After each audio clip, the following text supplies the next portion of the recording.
Lotus Valley, a home of education. Playgroup to class 8. Call 9235442970. Near Ukar Hospital, Sundarpur, Varanasi. Education partner with Tata Class Age. सार्थक surgical centre, जहां अत्याधुनिक lithotripsy machine द्वारा गुर्दे की पथरी का बिना ऑपरेशन के सफल इलाज। एक ही छत के नीचे सारी सुविधाओं के साथ एक संपूर्ण हॉस्पिटल। एकता चौराहा, पहाड़िया, वाराणसी।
मुझे दत्तात्रेय पीठम भगवान का आशीर्वाद प्राप्त हुआ है और उनकी कृपा से मैं श्री केदारनाथ की उस घाटी में त्रासदी में 100 परिवार गया था और मेरे आधे परिवार तो लोग चले गए।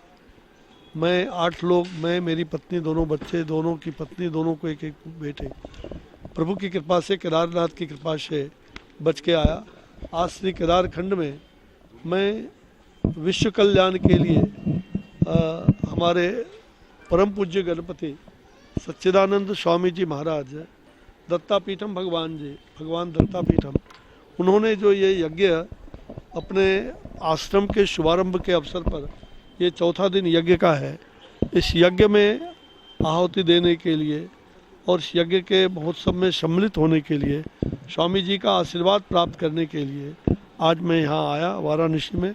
और गंगा के तट पर यहाँ भगवान शंकर का ये अति रुद्र यज्ञ या वाराणसी में संपन्न हो रहा है विश्व कल्याण के लिए। लोका समस्ता सुखिनः भवन्तु, समस्त लोग के सुखी होने के लिए। और सर्वे भवन्तु सुखिनः, सर्वे सन्तु निरामया, सर्वे भद्राणि पश्यन्तु माँ कश्चित् दुख भाग भवेत्। सभी सुखी रहें, आरोग्य रहें, भद्र हों, सभी एक दूसरे की पीड़ा को अपनी पीड़ा समझ करके उस पीड़ा का निवारण करें। मैं 2 बार दत्तापीठम मैसूर में इनकी सेवा को वहाँ जा कर के सहयोग मैंने अपने को देखा था और वहाँ पर उस आश्रम में प्रधानमंत्री राष्ट्रीय जन आरोग्य योजना का भी स्वामी जी ने वहाँ शुभारंभ किया। मैं उस अवसर पर वहाँ शुभारंभ में था, तो मुझे खुशी हो रही है कि देश भर में जो प्रधानमंत्री जन आरोग्य योजना, प्रधानमंत्री श्री नरेंद्र भाई मोदी जी के मार्गदर्शन में आज 10,000 करोड़ रुपये लोगों का 5 साल में दवा में बचत हुआ, ये सबसे बड़ी बात है।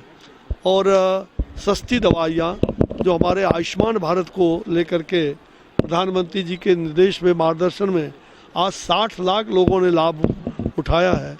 पूरे विश्व में एक अनूठी योजना है आयुष्मान भारत और 50 करोड़ परिवार के लोग सम्मिलित हुए हैं। 10 करोड़ परिवार, 50 करोड़ लोग, धीरे धीरे यूनिवर्सल हेल्थ की ओर हम बढ़ रहे हैं पूरे देशवासियों का।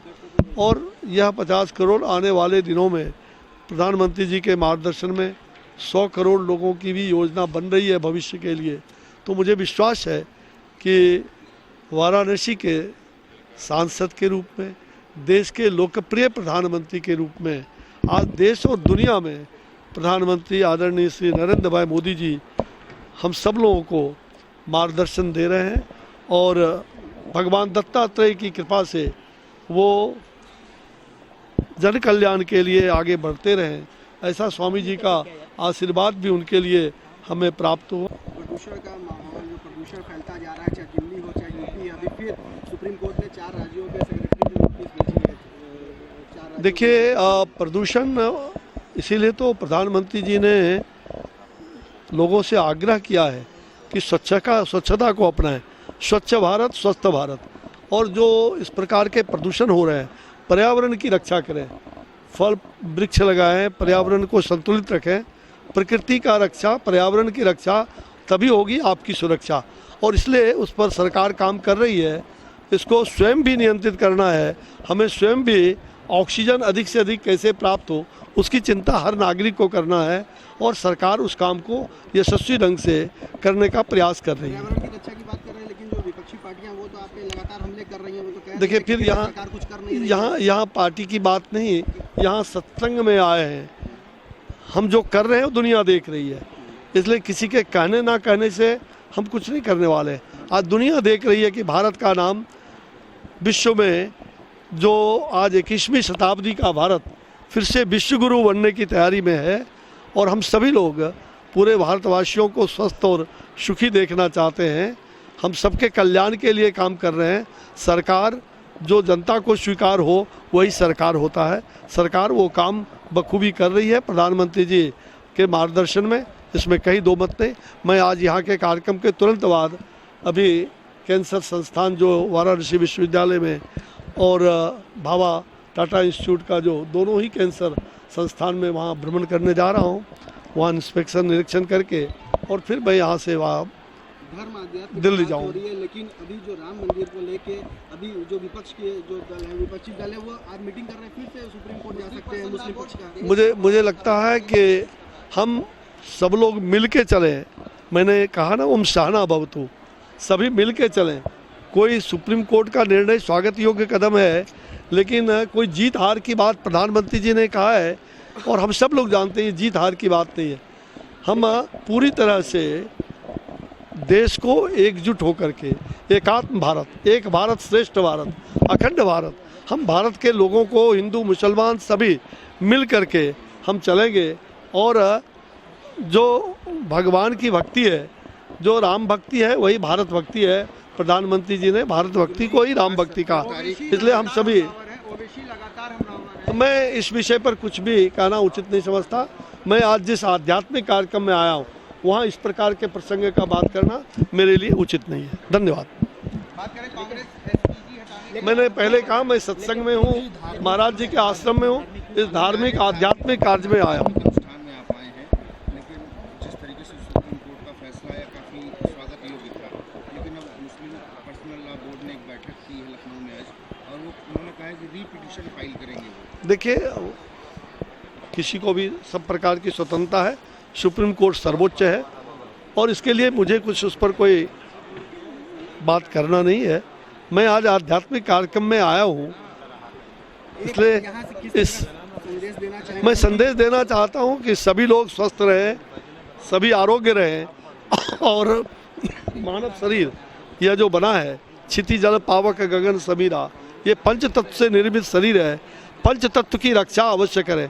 उस पंच तत्व में अग्नि, वायु, जल, पृथ्वी, आकाश, इस पंच तत्व की रक्षा करेंगे तो आप कल्याण में होंगे, आप स्वस्थ रहेंगे, आरोग्य रहेंगे। मैं चाहता हूं कि प्रकृति और पर्यावरण की रक्षा करते हुए और स्वयं के शरीर को मूल्यवान मानते हुए अपने शरीर की रक्षा, स्वास्थ्य को बनाएं।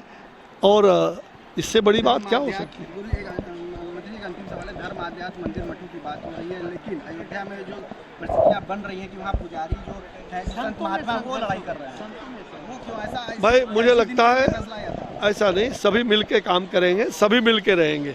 मुझे लगता है कि भारत ने उदाहरण पेश किया है सुप्रीम कोर्ट के जजमेंट के बाद, वो उदाहरण जरूर प्रस्तुत यहाँ की जनता करेगी। लेकिन साधु संत हमारे मार्गदर्शक होते हैं, साधु संत भी इसको हमारे विचार से उनका प्राथमिक होता है और वो मार्गदर्शन करते हैं। समाज का मार्गदर्शन करने के लिए साधु संतों को बहुत बड़ा दायित्व होता है। लेकिन आपने कहा कि ये जो फैसला आएगा उसमें कृपया स्वामी जी का विलम्ब हो रहा है। धन्यवाद। बीजेपी हमको हिंदुत्व की बात न सिखाए, कुछ ही देर में मुख्यमंत्री घोषित होगा शिवसेना का। ओहो, शिवसेना कह रही है। चलो भला हो, बहुत भला हो। मैं महाराष्ट्र में जो शिवसेना और गठबंधन बनाने की बात है, बनाए, हमें कोई बात नहीं, लेकिन वहाँ जो मैंडेट हुआ है वो भारतीय जनता पार्टी और शिवसेना का हुआ, उसको लेके वोट मिला था। और इस प्रकार की जो कहानी रची गई है वहाँ की जनता देख रही है और निश्चित रूप से इसका परिणाम उन्हें आज न कर भुगतना होगा। कह रही है शिवसेना की धन्यवाद। हिंदुत्व की बात बीजेपी हमें न सिखाए। भाई ये कौन किसको सिखा रहा है वो जानते हैं। ऐसे पूरी तरह से लालची होकर के सत्ता के लिए आना भाजपा ने कभी इस प्रकार का चीज़ उचित नहीं ठहराया है। धन्यवाद।